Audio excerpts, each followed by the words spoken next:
Hello my friends, in today's episode on Just Cameras. In today's episode I will be doing a longer time review of this beautiful Canon RF 2870 f2 lens.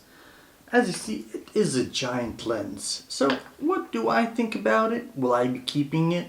Will I be getting rid of it? Let's see in the video. So let's get into the video. Canon has long been a leader in the world of professional photography, and their RF mount lenses have only solidified their reputation. Among their most impressive release is this Canon RF 2870 f2 USM, a fast aperture standard zoom that defies conventional expectations. Most standard zooms in this range, such as the classic 2470 f2.8, offer a respectable but not groundbreaking maximum aperture. However, Canon took a bold step by creating a 2870 f2 zoom, effectively delivering near prime lens level brightness and bokeh in a versatile zoom package. Not too versatile, but in a big zoom package. This lens is aimed at professional photographers and videographers who demand exceptional image quality, low light performance, and flexibility. But is it worth the premium price tag? This lens is part of Canon's L series lineup with the red ring, meaning it's built to professional standards. The lens features a dust and moisture resistant design with sealing at the mount and in the buttons, making it suitable for harsh shooting conditions, although I don't know if I would rather try shooting it in heavy rain. However, the most immediately noticeable aspect of this lens is, of course, its size and weight. At 1,400 grams or 3.15 pounds and measuring 104 millimeters in diameter and 140 millimeters in length, approximately, it's significantly larger and heavier than the, for example, RF 2470 f2.8 IS USM. This is due to the f2 aperture. Of course, you need larger glass. It requires larger glass elements and a larger barrel to fit all those motors that move those giant chunks of glass. But despite its weight, the lens balances well. On the Canon R6, for example, it doesn't have any problem. The large focus and control rings are smooth, and the lens features a programmable control ring, although I have never used it in my life. But you could set it up for adjusting ISO, shutter speed, or aperture, whatever you want in the menu settings.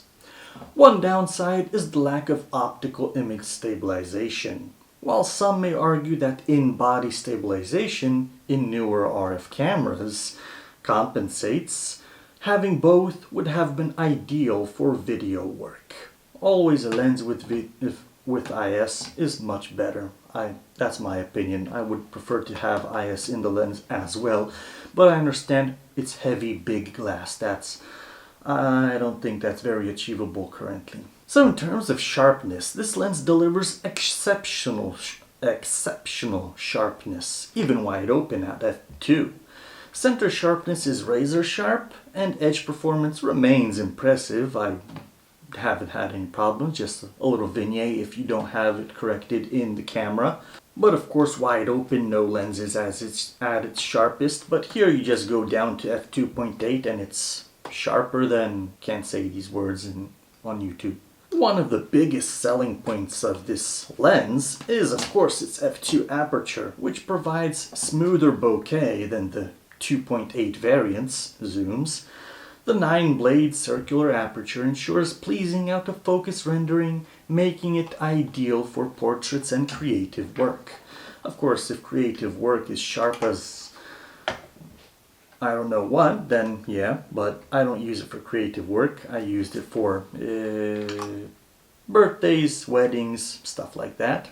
At the 70mm f2, the background is a little bit more out of focus than the regular prime 50mm prime at 1.8. Plus it's sharper, but I'll do a complete video on that separately, comparing this to the nifty 50 1.8, and we'll see how that compares. Considering chromatic aberration, Canon has done an excellent job controlling that. With minimal fringing, even in high contrast scenes, it's hard to find some chromatic aberration from this lens. Distortion is present, but is well corrected in camera if you have that setting turned on. I don't keep it on, I just, for my type of work, the distortions are part of the creative process.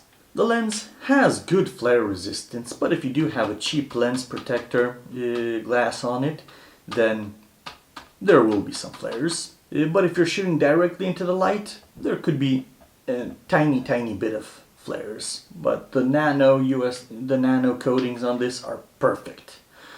The autofocus is fast, accurate, and completely silent compared to the nifty 50 1.8, where you hear the autofocus working in the entire room. Here there is nothing. Well, I took a photo.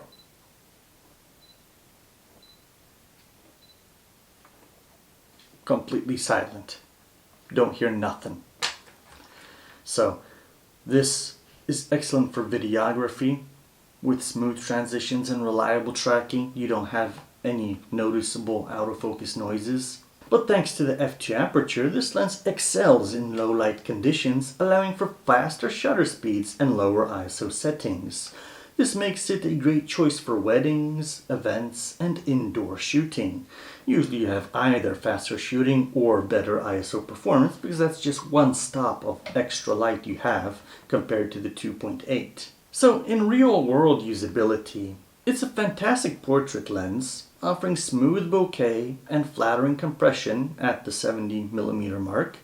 Wedding photographers will appreciate the versatility of a zoom with near prime-like quality, while the size and weight make the lens less discreet than a prime. Of course, you're carrying a giant piece of glass. The f2 allows for low light street shooting with excellent subject isolation as well, if you're looking for that isolation. In video work, like I already mentioned, the silent autofocus and smooth manual focus ring make this lens great for videography.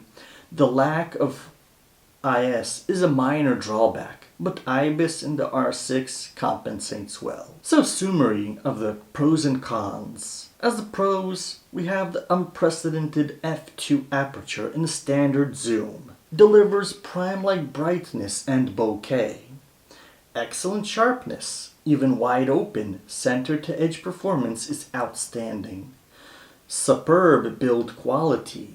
Weather-sealed, durable L-series construction. Fast and silent autofocus. Nano USM motor is excellent for both photos and videos. Great for low light shooting. The f2 allows for cleaner images in dim conditions. The cons: heavy and bulky. Not the most travel-friendly lens. I never travel with this. It's a pain to travel with this. I have small cameras to travel with. No optical image stabilization. Relies on the IBIS if you have the newer RF bodies.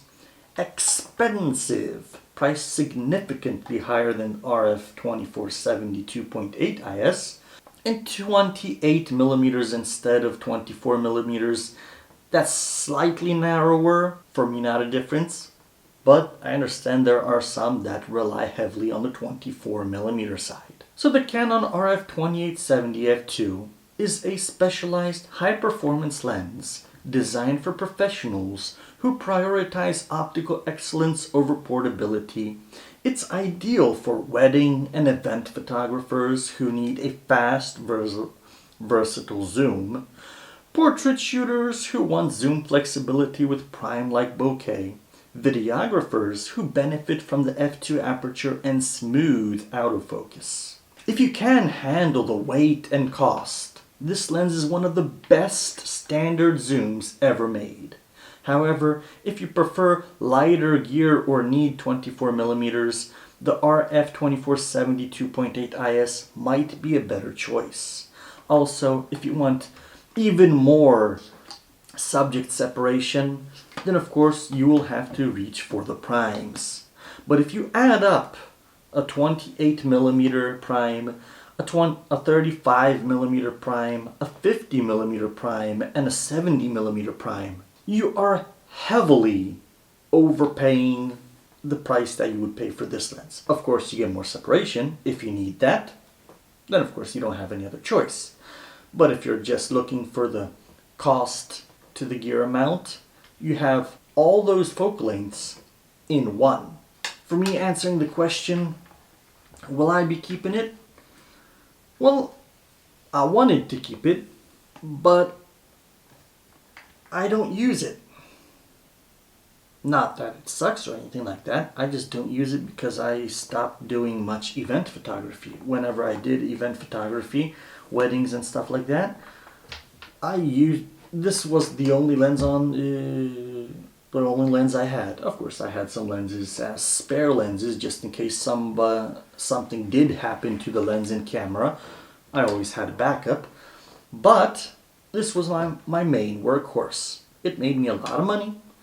But for my creativity, I'm more into film photography.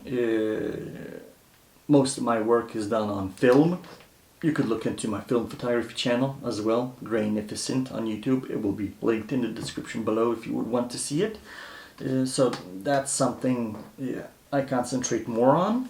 But digital photography is also fun, has its benefits. And this lens, I will be selling it because I don't do much more event photography. But I will be buying the 2470, an older generation 2470 for the EF mount, because I have many Canon cameras for film photography. So an EF mount 2470 would be handy to do a few projects. And in case I need it for an event, I can always use it on my R6 through an adapter and still have similar quality. Plus, razor sharpness. I found that people don't really like to see their faces razor sharp. In my event photography, I always decrease the texture, add some haze, stuff like that. At the end, I get soft pictures that are beautiful. Clients love them. But they're pictures that I can make with an older lens as well. So it all depends on what is your goal in photography. What is the thing that you need the most? Do you need zoom the most, the versatility? Or do you need that 1.4, the depth of field? Even at events I used to shoot this at f4 because a lot of photos, people come and want a group photo, 2-3 people posing for shots and everything. At 1.4, you're not going to get all of them in focus. You're going to have to struggle a bit to just point and shoot and get them all in focus. That's too narrow depth of field to be comfortable. So at f4 usually, most of my photos at events, because I don't care much about the blur in the background. I care about getting the subject in focus. And if there's a few subjects, one stand behind another, I'm not going to be thinking, that's a good photo for f5.6 or f4 or something like that. No, I'm running around already at f4 or f5.6, sometimes even at f8 if I want to have that depth of field. So with today's denoising software available in Adobe and other programs, you don't have to really worry about your ISO settings. With my R6, I take photos at 8,000, 16,000 ISO and they come out perfectly well. People can't even tell the difference between the photos I made at 400 ISO. Maybe that's just my clients, but my need is not for a lens like this. So, although I love it and I would love to travel with it, it's just too big. I don't like too big lenses. This is my travel buddy. A Leica CL film camera, of course, with the Voigtlander 40mm 1.4. I will be doing some tests with it as well. adapting it to the R6 to check the quality of the lenses in digital, because I never checked the quality of this lens on the digital camera. I just read it's great, but if you want to see that, subscribe so you don't miss it. But as you see, my travel buddy and my work buddy, that's quite a difference there. So this goes into a pocket or a little bag. I have it handy, taking photos, and they're fun. This one, heavy, not so comfortable. Taking photos on the street, people are like, huh? Don't take a photo of me. With this one, oh, I'm an amateur tourist just taking photos. Nobody even sees what I have in my hand. That's me. So, without more talk, this was a little review of the 2870. In my experience, I don't care about the weight. I say it's balanced. This isn't even my complete work setup. I usually have the V1 flash here, the grip on the bottom here, so I can quickly switch between horizontal shots and vertical shots without moving my hand like this. I just keep it like this and walk around doing vertical shots with using the grip. So I don't care about the weight.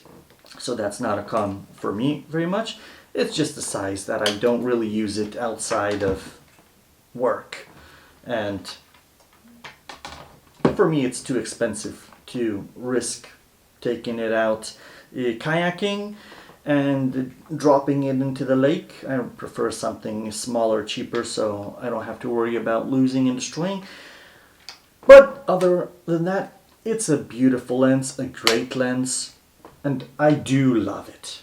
It's just too bad I don't have too much of a use for it anymore. So, thank you for watching, my friends. If you like this video, please leave a like and subscribe so you don't miss any amazing content. It shows the YouTube algorithm that my videos are worthy of showing to others. Thank you for watching, my friends. Take care and see you in the next episode.